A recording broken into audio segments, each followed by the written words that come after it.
بچه مامانم میخواد راجع به درخت گل کاغذیش براتون بگه که چقدر خوشگل شده.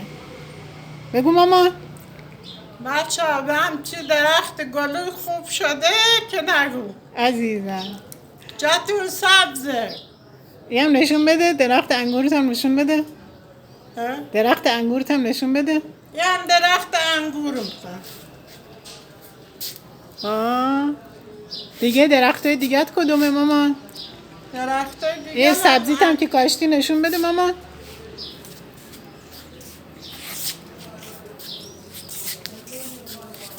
اینا هم سبزیه. سبزی سبزی چیه آج خانم؟ سبزی شاهیه؟ شاهیه.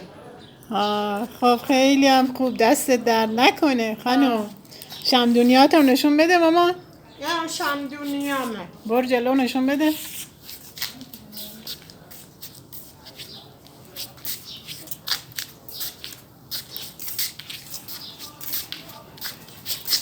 یه هم شمدونی حاج خانومه. یه هم شمدونی نگاه.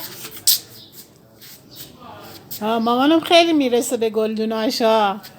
چقدر آبش میدی مامان؟ یه روز میدم یه روز نمیدم. عزیزم خوشگلم. این هم باز همینطور. این هم گلدون دیگشه. این هم جوراب سبز شده روش.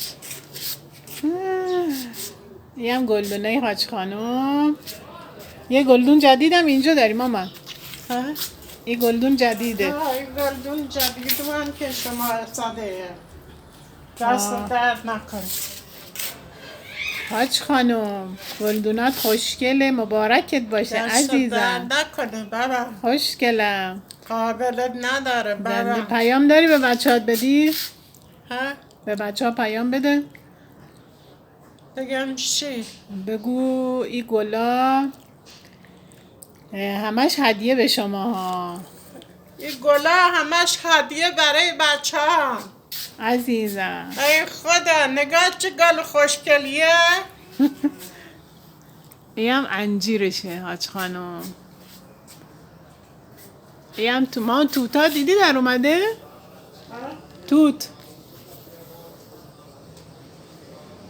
توتا در اومده حاج خانم.